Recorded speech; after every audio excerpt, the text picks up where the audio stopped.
had this principle that I will, never ever take a loan in my life. It's very straightforward. You either become a doctor or an engineer. Did money play any role or not really in the beginning? No two people have the exact same financial journey. In India, every person is a financial advisor. No net worth, they live paycheck to paycheck.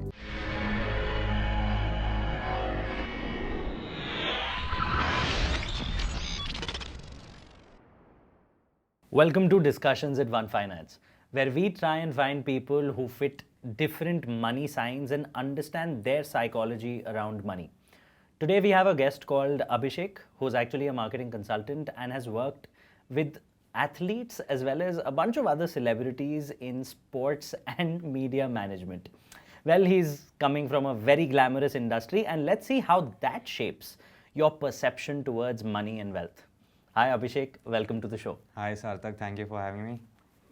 Okay, so quick introduction about what have you been doing, what's this glamorous industry you come from, and how you perceive money. I used to be a sportsman. I was a professional cricketer.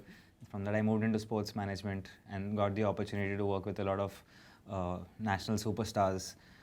That kind of took me into the world of entertainment, where I got to work with a lot of big celebrities in the country, likes of Mr. Bachchan to Virat Kohli and many other big names in the country. I also got the opportunity to work with tennis stars globally. So I worked with Roger, Rafa, Novak, and the likes.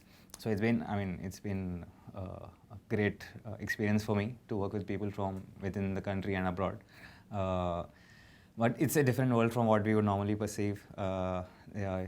Different kind of people that you meet who come from different backgrounds. Also because I was lucky enough to work outside India, and at one point my own team had people from 12 countries. So that gave me a lot of cross-cultural exposure and got to learn a lot of new things and how people look at various aspects related to their life. So yeah, I would say I'm blessed to have had this kind of a diversified experience, and I'm really grateful for that. You asked how my relationship with money is.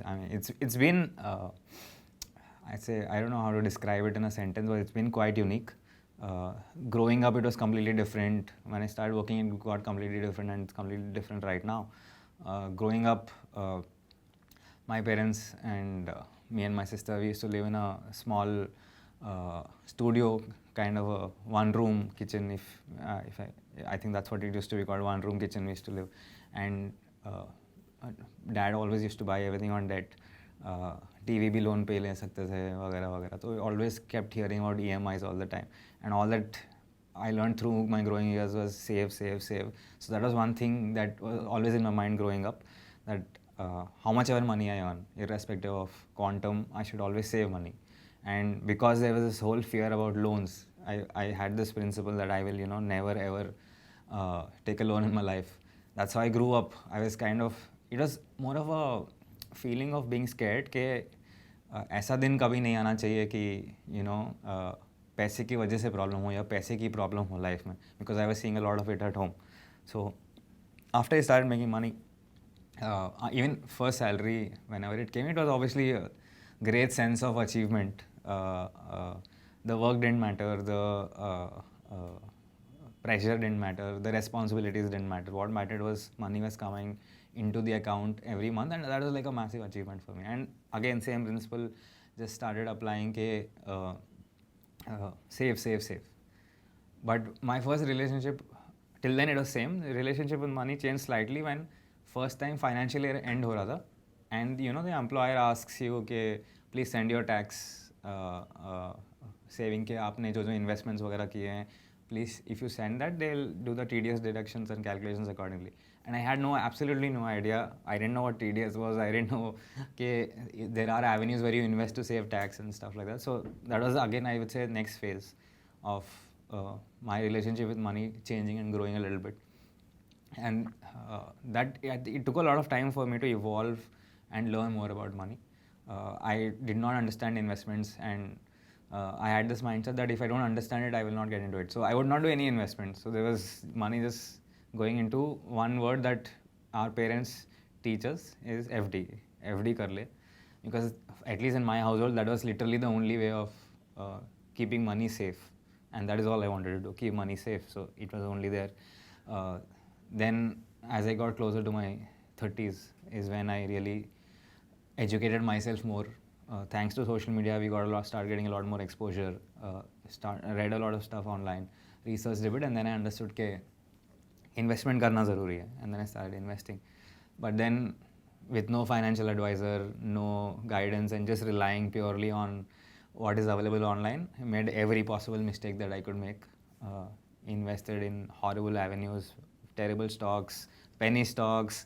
You have this whole fascination कि हाँ ₹1 में मिल रहा है तो सस्ता होगा. I mean, that kind of a mindset. So I made all those mistakes, and then now I have a financial advisor, someone who helps me understand wealth, and now I'm more at peace with where I am. But the relationship has evolved a lot since childhood. It has changed many times. There have been various such instances where things have started changing, and I was very late in most things, I would say. I was late in understanding money. I was late in taking my fear away from money, because it was always कि इससे बहुत गलत हो सकता है, probably because of the family and the background that I came from. But it took a lot of time for that to evolve and get better. So yeah, that's. Do you think if you had to build a weightage between how much push did you have from an interest point of view in selecting your career and how much from a monetary point of view, did money play any role or not really in the beginning? So in terms of deciding what work I had to do, was 100% interest.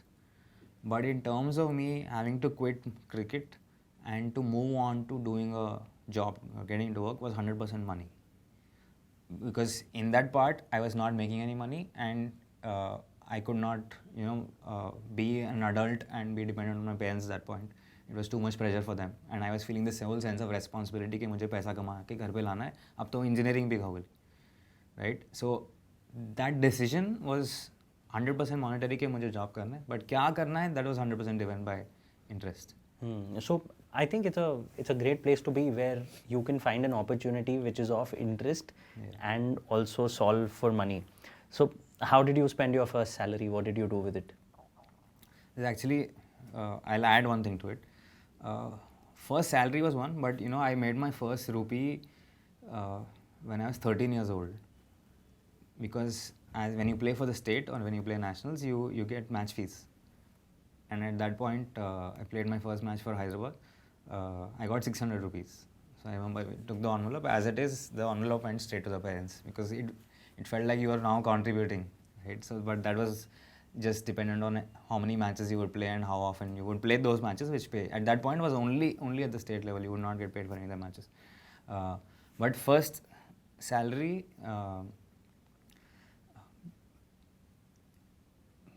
I just bought sweets for my parents, and the rest of the money went straight to my mom. I literally said, I've earned this money and I want you to have it, because I don't know what else to do with it.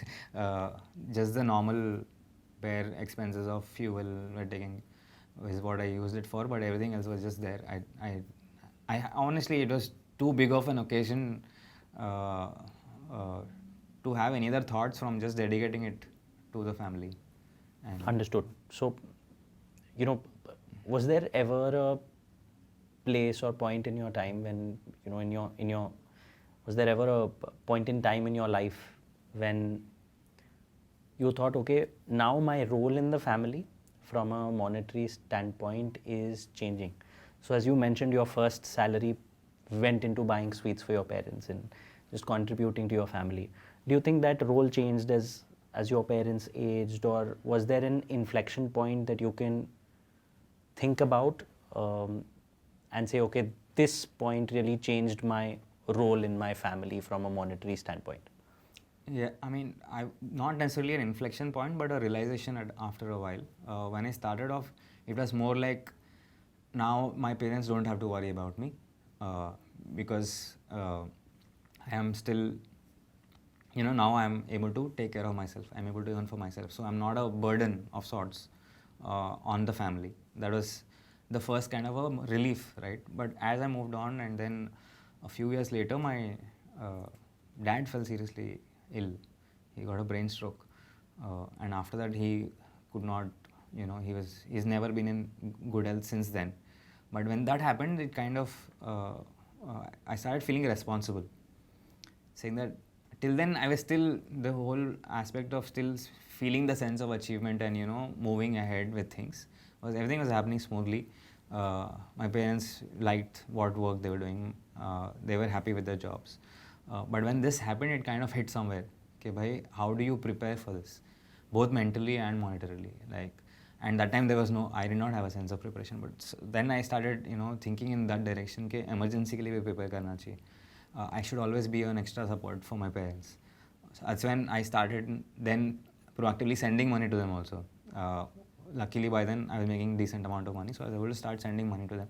But I would say that incident kind of hit on a more emotional level, and then got me thinking financially, saying that it is important to save and to grow your money, because these things can happen at any point and no one can predict when this is going to happen to you. And it's a myth that मेरे साथ नहीं होगा. I mean, we just keep thinking, right? We see that it is happening all around us. You always heard of stories or come across relatives, friends, neighbors who've had something has gone wrong in their family. But in spite of knowing all of that, you never kind of go and prepare for it.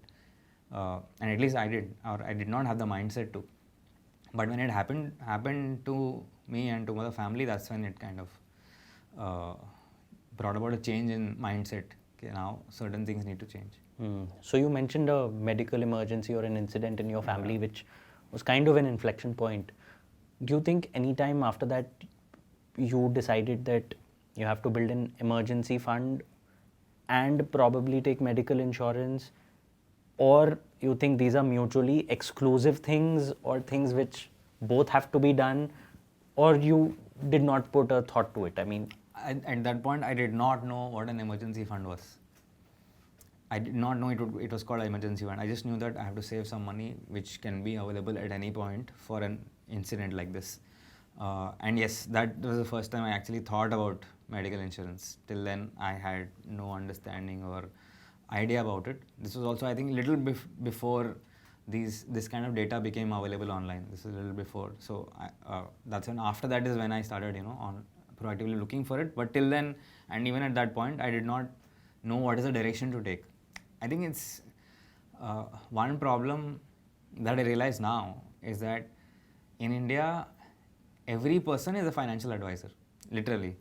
Your parents will give you some advice, your neighbors will give you some advice, your dad's colleagues will give you some advice, and this advice can go as much as from, अरे gold खरीद ले, अरे LIC में policy लिया क्या?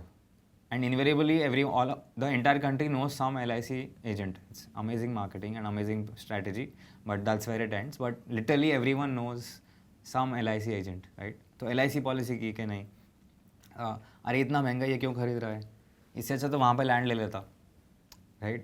So these were the kind of advices we all get, and I realized today that it makes absolutely no sense, and at some level it is all garbage, because it is so generic and so randomized that you could be going into a completely wrong direction for your age, for your family, because it doesn't factor in any part of your life, right? It is just a very generic thing to say, something that has worked for someone and maybe carried on by generations, just being passed on to you, and you are expected to follow, and it's just poor. I think I realized a lot in my 20s that I needed some advisory or some guidance, right? Someone needs to be there to guide you, because not everyone in India is going to go and study finance just to manage his own money, right? It's not going to happen.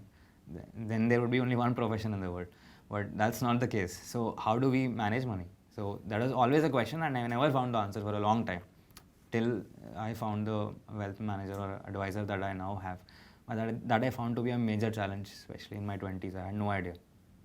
So I'm glad you highlighted the fact that India has a lot of generic advice being thrown around, and I believe a lot of people who are getting exposed to personal finance for the first time is happening through social media, and they are consumers of that generic advice.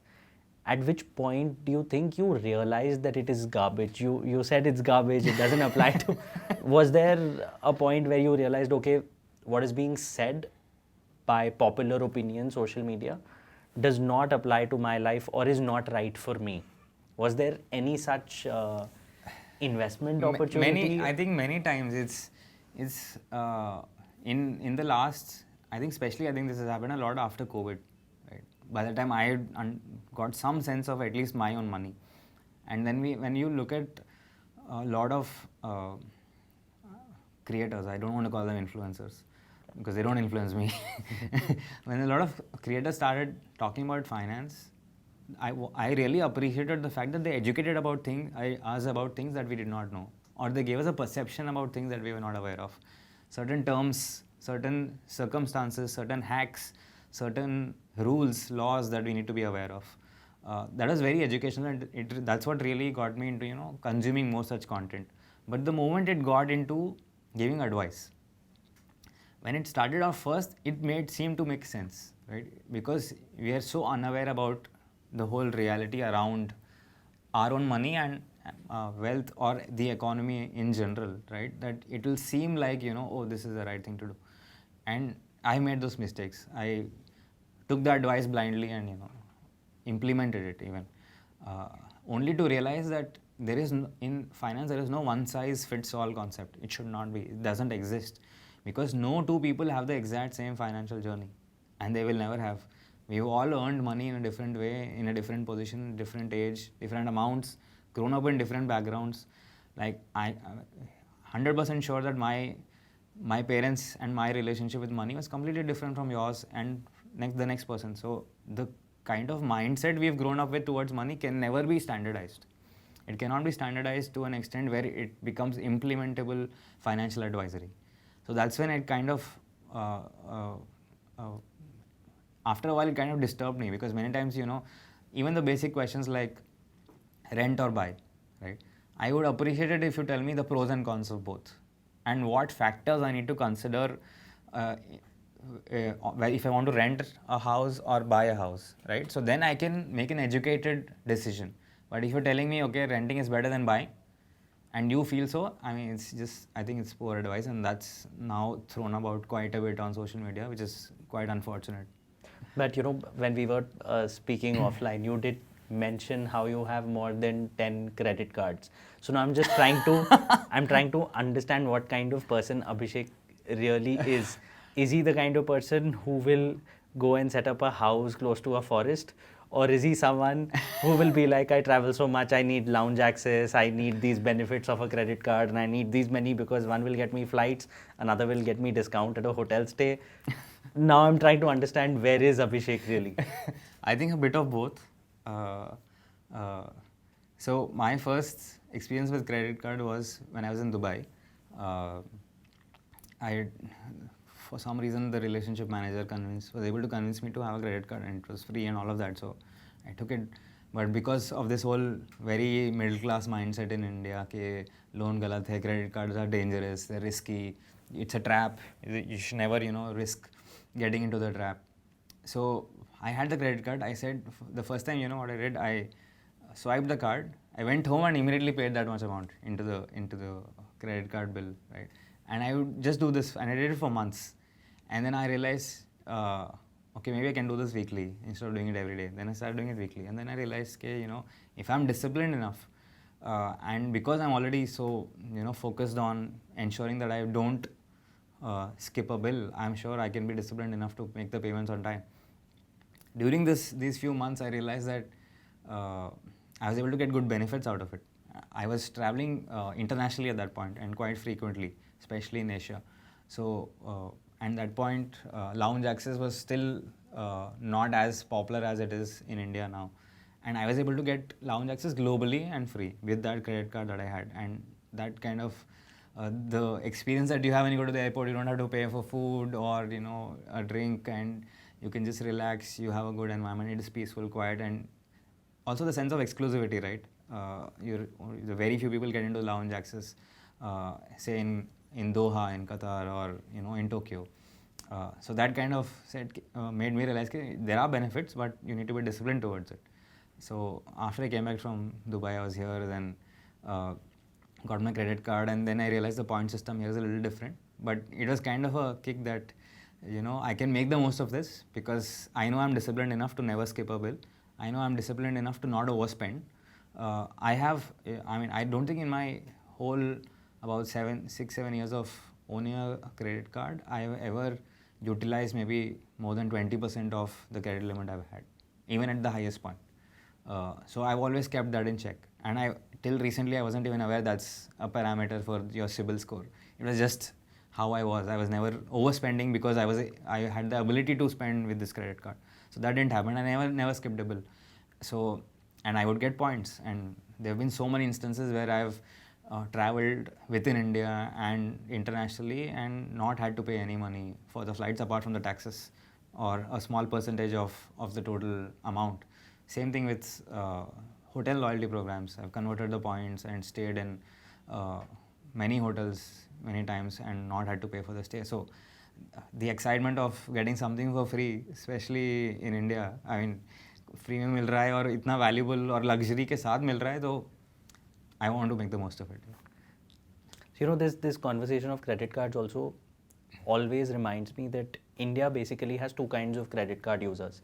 So there are primarily two personas. One is credit card as a lifestyle user or a lifestyle product which gets you these benefits and access, which is not a need.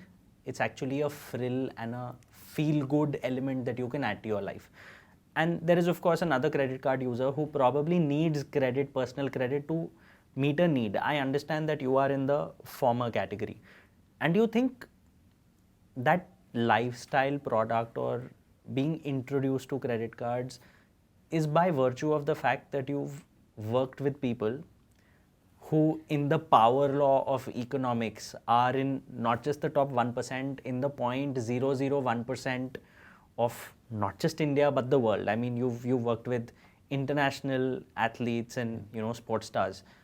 Has that ever changed your perception about money? Anything there? Not related to credit cards per se, but when I got into the industry and I would see all this luxury around me and which I had never experienced before, it brought out this massive aspirational thinking in the mind. तब तक तो सोच भी नहीं पाता था कि ऐसा हो भी सकता है. It was all, the mindset till then was limited to what we saw on TV. And what you see on TV, because it is on a screen, you are not really connecting with it. You are like, हाँ ऐसा होता होगा, हमारे साथ तो नहीं हुआ आज तक, या होगा भी नहीं शायद.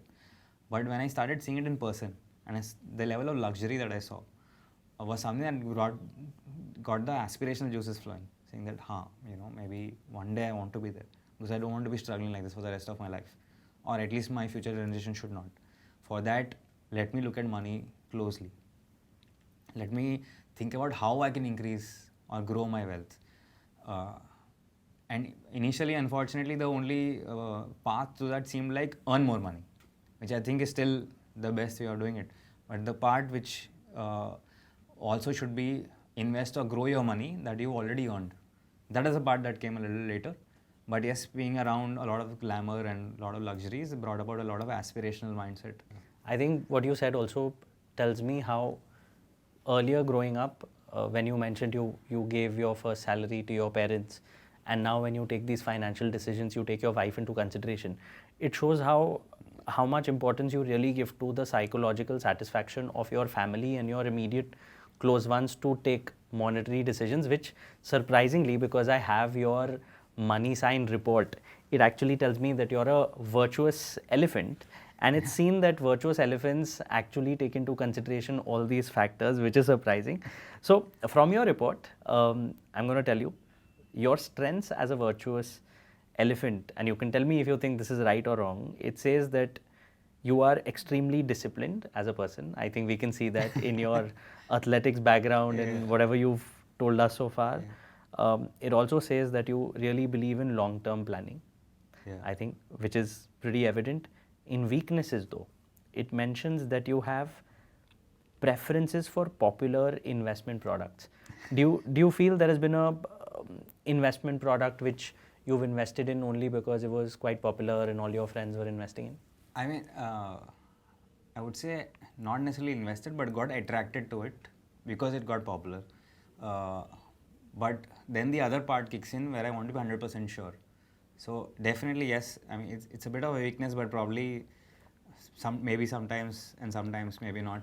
But I've got attracted to investments. But then I have eventually started realizing that even if I'm attracted to something, I need to really go into understanding it better, discussing it with the right financial advisors, or knowing all the ins and outs, pros and cons of it before investing. Earlier, yes, a little bit, a few years ago, I've made some terrible decisions where, one example would be just investing in penny stocks because it just seems like a very attractive thing to do, and certain YouTubers at one point had said that 5 penny stocks to invest to which will become multi-baggers in 1 year, and I've blindly gone and invested. And then what happened with that money? Did you take it out, or it's, No, I mean, it's still lying there? no, it's disappeared. It's disappeared. So, in fact, in your weaknesses, again, it says that you may have a tendency to stick with poor decisions. Yeah. Yeah? Do you think so? Yeah, I think I'm trying to change that actually. I'm really trying to change that. But yes, after a decision is taken, I think I put so much effort, at least now I put so much effort in taking a decision. But once I've taken a decision, this inherent push that is saying, ki, kabhi na kabhi to, this investment will recover and will be fine. So give it time. They also say that time in the market is more important than timing the market. All these things, they've kind of influenced us to think apply the same thing in different places, and sometimes it's not the right thing to do. So yes, many times I've kind of seen that an investment is going absolutely wrong, but I did not have the heart or the mindset to go and exit and book losses or move out of that investment, and I just held on to it because it's very difficult to accept that you were wrong, right? It is like अरे इतना prepare करने के बाद भी गलत हो गया, you feel like a failure almost. So yes, I'm working on it. And psychologically, there's also this concept called escalation of commitment, that once you've made a commitment, a lot of times it's your mind telling you that no, stick with it, even if it does turn out on paper that it's financially not making sense, it's turning into a loss. But because you tend to be a disciplined person innately, you will also try and exercise discipline in this aspect of investing and managing your finances. So I really hope that you have taken due consideration of your MoneySign while investing, and you do go through your report. Yeah, I think I've gone through it once, and I will study it further. But I was surprised about how accurate it felt. Right, it was almost like someone was reading out my past and present back to me, and that was, while shocking initially, but after a while it felt like a relief, right? That someone gets you. In this case, it happens to be a platform or a questionnaire that was able to grasp what you are as a personality, as a mindset. I think unless you know every aspect of a certain person, whatever advice you give could go wrong or go right, the odds are perfectly the same. Because unless you know unless you're on the other person's shoes yourself, which is very difficult, you will not know. But in this case, it just feels like the MoneySign gets me, or it has made the right understanding of who I am as a personality. So I'm obviously more likely to trust the kind of advisory that it will give me, or the kind of investment avenues or the portfolio avenues that it will, suggest to me, and I'm very likely going to, be able to trust that and invest in that direction.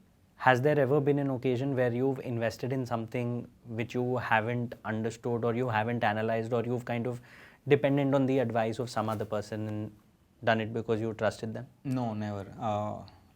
One couple of rules I made for myself when I got into startup investing was that I set a certain percentage of my portfolio and said I will never exceed this amount towards startup, because it's probably the riskiest investment avenue there is. It's, I think, riskier than crypto even. That's my belief. It's probably the most risky investment avenue that is available today for our class of people. That was one part. So that always gave me peace of mind, because there's only so much damage it can do to my portfolio or my life as such. Two, in the period from, I think, later half of 2020 to early 2022, the number of startups that bloomed were so many, and They were raising funding left, right, and center, and there was so much VC money also which went into startups. At that point, I came across a lot of startups, and somewhere of them were heavily recommended by some very reputed people. But I wanted to make my own decision. If at all I have to take advice, wanted to take advice from someone who is not associated with that startup or not associated with me at all, from a third person, who could be a customer of that startup, who could be a vendor of that startup, who had some kind of experience about the industry or that startup as such.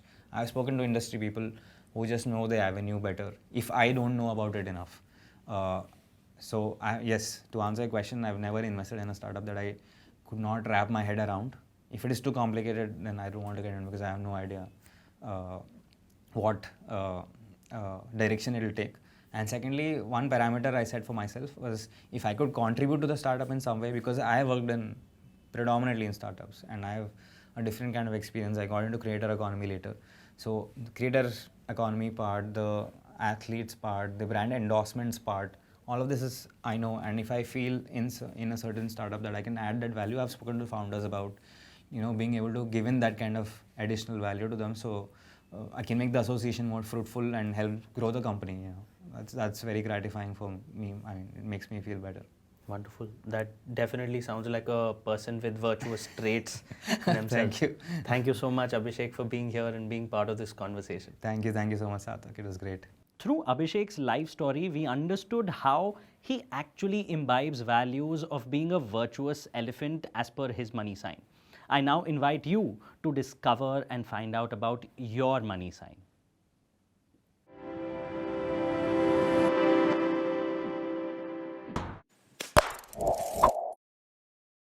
Investment in securities market are subject to market risks.